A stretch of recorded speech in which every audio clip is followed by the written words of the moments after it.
मित्रो, उरण ईश्वरपूर आणि वाळवा तालुक्याच्या राजकारणामध्ये खळबळ उडवणारी बातमी आत्ताच समोर आलेली आहे। ती बातमी अशी आहे की ईश्वरपूर नगरीचे नगराध्यक्ष राष्ट्रवादी शरदचंद्र पवार पक्षाचे आणि आमदार जयंतरावजी पाटील साहेब यांचे निकटवर्तीय मानले जाणारे आनंदराव मलगुंडे दादा यांचं नगराध्यक्षपद त्या ठिकाणी रद्द झालेलं आहे। ते नगराध्यक्ष पदासाठी अपात्र असल्याचं माननीय जिल्हाधिकारी साहेबांनी या ठिकाणी म्हटलेलं आहे। आता हा वाद नेमका काय आहे किंवा जिल्हाधिकारी यांनी मलगुंडे दादा यांना अपात्र का ठरवलेला आहे हे सोप्या भाषेत या ठिकाणी आपण समजून घेऊयात। आता हा जो वाद आहे तो त्यांच्या असणाऱ्या अनाधिकृत बांधकाम प्रकरणावरून त्या ठिकाणी सुरुवात झालेला आहे। आता यामध्ये जर का आपण बघितलं तर महाराष्ट्र नगर परिषद नगरपंचायत व औद्योगिक नागरी अधिनियम 1965 च्या कलम 44A अंतर्गत दाखल झालेल्या प्रकरणावर जिल्हाधिकारी कार्यालयाने 10 जुलै म्हणजे कालच अंतिम निर्णय त्या ठिकाणी दिलेला आहे। त्याचे आता PDF असेल किंवा शासनाचा जो आदेश आहे जिल्हाधिकाऱ्यांचा सोशल मीडियावरती फिरत आहे। या प्रकरणामध्ये अर्जदार जयकर दिनकर जाधव यांनी ईश्वरपूर नगराध्यक्ष आनंदराव संभाजी मलगुंडे यांच्या विरोधामध्ये तक्रार दाखल केली होती। आता त्या तक्रारीनुसार उरण ईश्वरपूर येथील काही भूमापन क्रमांकावरील राज्य महामार्गालगतच्या जागेवरती अनाधिकृत आणि बेकायदेशीर बांधकाम करण्यात आलेलं होतं असं त्या तक्रारीमध्ये म्हटलेलं आहे।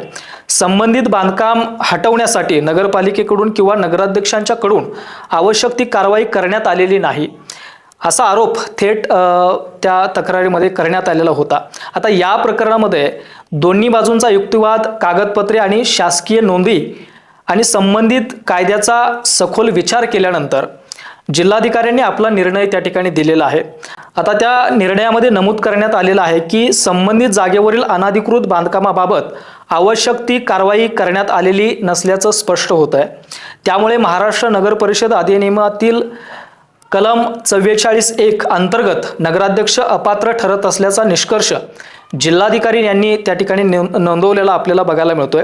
आता त्यानुसार ईश्वरपूर नगरीचे नगराध्यक्ष यांना या पदासाठी अपात्रित घोषित करण्यात आलेलं आहे।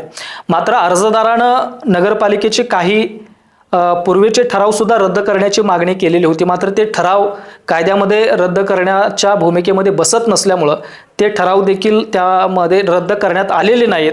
दरम्यान या निर्णयाच्या विरोधामध्ये संबंधित पक्षाला म्हणजेच आनंदराव मलगुंडे दादा यांना त्यामध्ये एक मुभा दिलेली आहे की राज्य शासनाकडे ते 15 दिवसामध्ये अपील करू शकतात आणि 15 दिवसामध्ये जर का राज्य शासनानं त्यांचा विचार करून जर का त्यांच्या तक्रारी योग्य असतील किंवा त्यांच्या अपील योग्य असेल तर राज्य शासन त्याच्यावरती विचार करेल आणि मग निर्णय जाहीर करेल। मात्र सध्या तरी ईश्वरपूर नगरीचे नगराध्यक्ष आनंदराव मलगुंडे दादा हे नगराध्यक्ष आजपासून राहणार नाहीत असं थेट त्या निर्णयाच्या आदेशावरून दिसतंय।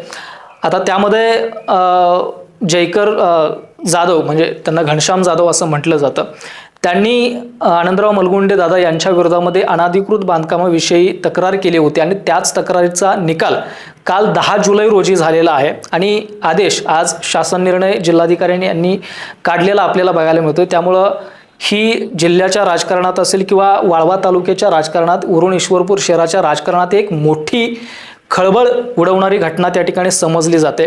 आमदार जयंत पाटील साहेब यांना मोठा त्या ठिकाणी धक्का म्हणावा लागेल। मात्र या प्रकरणाकडे म्हणजे या प्रकरणाची चर्चा आधीमध्ये होत होती, वारंवार होत होती, मात्र जास्त या प्रकरणाकडे त्या ठिकाणी कोणी लक्ष दिलं नाही किंवा लक्ष त्या प्रकरणानं वेधलं नाही असं आपल्याला म्हणावं लागेल। मात्र अचानकपणे हा निर्णय लागल्यामुळं सगळ्या जिल्ह्याच्या राजकारणामध्ये या ठिकाणी खळबळ नक्कीच उडालेली आहे।